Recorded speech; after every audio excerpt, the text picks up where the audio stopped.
साथियों, आज देख रहे हो रेडॉक्स अपक्रिया।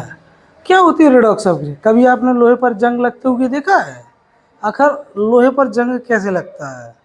यानी लोहे पर जंग लगना, मोबाइल का चार्ज होना। मोबाइल चार्ज करते हैं, मोबाइल डिस्चार्ज हो जाता है।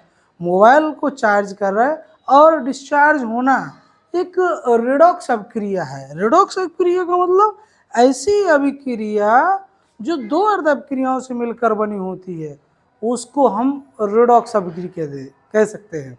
दो अभिक्रिया, कौन कौन सी दो अभिक्रिया?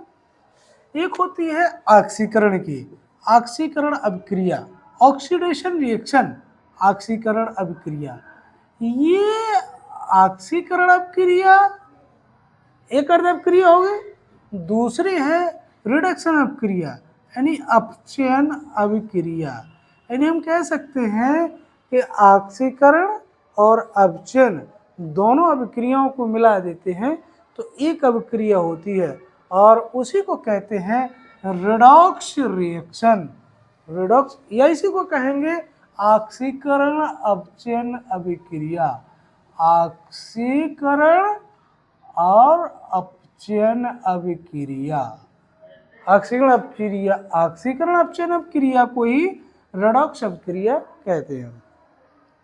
ये अभिक्रिया को हम तीन तरीके से बता सकते हैं। तीन तरीके से अपन इसको जान सकते हैं कि आखिर क्या होती है।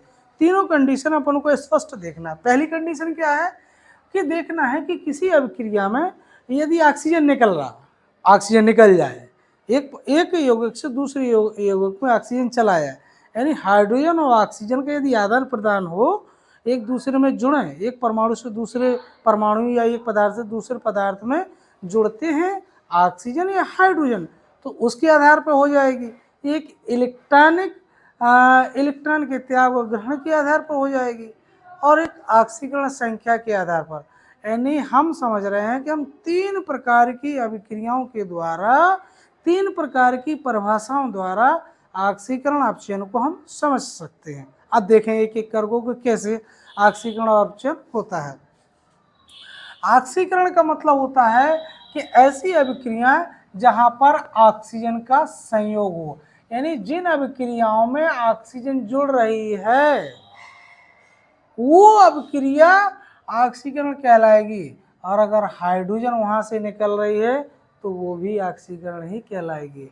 यानी ऐसी अभिक्रिया जिसमें ऑक्सीजन का संयोग हो और हाइड्रोजन का वियोग हो, ऑक्सीजन जुड़े और हाइड्रोजन निकले, उस अभिक्रिया को ऑक्सीडेशन रिएक्शन कहते हैं।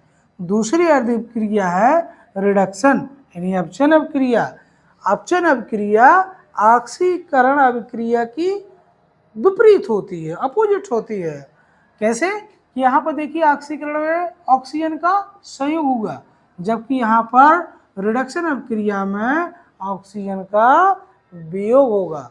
यानी यहाँ पर ये हटेगी, यहाँ पर हाइड्रोजन जुड़ रहा था, ये हट रहा था, और यहाँ पर ये जुड़ रहा। यानी अपचयन अभिक्रिया में हाइड्रोजन का संयोग होता है और ऑक्सीजन का वियोग होता है।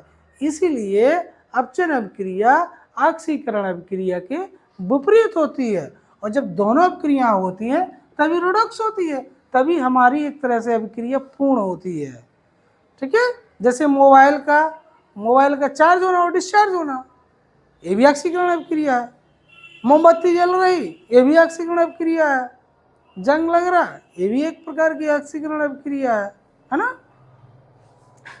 एग्जाम्पल के तौर पर हम समझ सकते हैं कि कॉपर ऑक्साइड को ले लें हम, और कॉपर ऑक्साइड की क्रिया अगर हाइड्रोजन से कराते हैं तो कॉपर मुक्त हो जाता है और जल बन जाता है। आखिर ये होता क्या है? इस रिएक्शन में यानी कॉपर ऑक्साइड की क्रिया हाइड्रोजन से कराते हैं तो जल बनता है। तो जल बनने की क्रिया दो अर्ध अपक्रियाओं से पूर्ण होती है। पहली अर्ध अपक्रिया कौन सी होती है?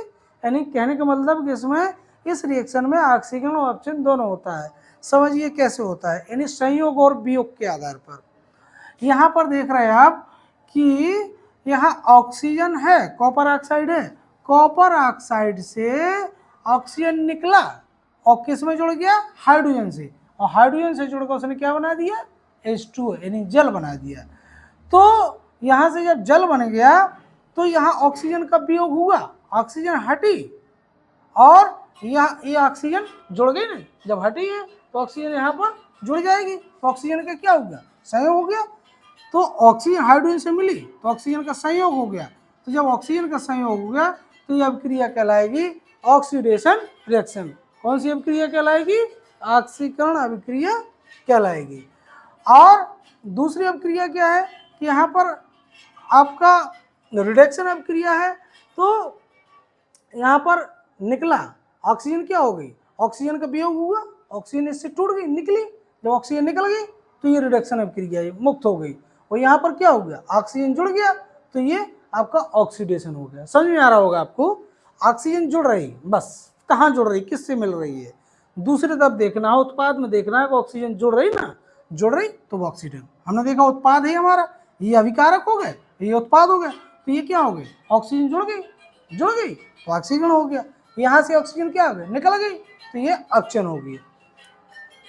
इस तरह से हम इसको, एक परिभाषा हमारी ये हो गई। दूसरी परिभाषा हम ऑक्सीकरण संख्या के आधार पर इसको यही बता सकते हैं कि ऑक्सीकरण संख्या के आधार पर क्या होगी परिभाषा।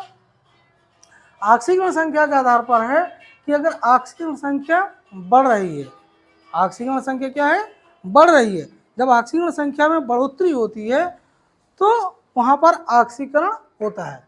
देखिए यहाँ पर कॉपर की ऑक्सीकरण संख्या क्या है, या यहाँ पर ऑक्सीकरण संख्या 2 है, और यहाँ पर ऑक्सीकरण संख्या क्या है, 0, यहाँ पर 0 हो गई, तो ये कमी हो गई, तो ये क्या होगा, अपचन अभिक्रिया होगी, रिडक्शन होगी। और यहाँ पर हाइड्रोजन की क्या है, मुक्त अवस्था में किसी भी परमाणु या यौगिक की ऑक्सीकरण संख्या 0 होती है, तो यहाँ पर तो 0 है हाइड्रोजन की ऑक्सीकरण संख्या, यहाँ पर 0 नहीं है, यहाँ पर क्या हो गई, बढ़ गई है। जब यहाँ का बढ़ गई है तो ये ऑक्सीकरण होगा, और यहाँ पर ये घट गई तो ये अपचन होगा। इस तरह से हम ऑक्सीकरण संख्या के आधार पर ऑक्सीकरण और अपचन को समझ रहे हैं।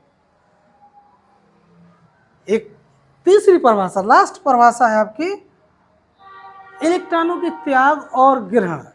जहाँ पर इलेक्ट्रॉनों का त्याग होता है या ग्रहण होता है वहाँ पर भी 2 अपक्रिया होती। जैसे जिंक की क्रिया अगर हम कॉपर सल्फेट से कराते हैं तो जिंक कॉपर सल्फेट के विलयन से कॉपर को विस्थापित कर देता है और जिंक सल्फेट बना लेता है और कॉपर हमारा मुक्त हो जाता है।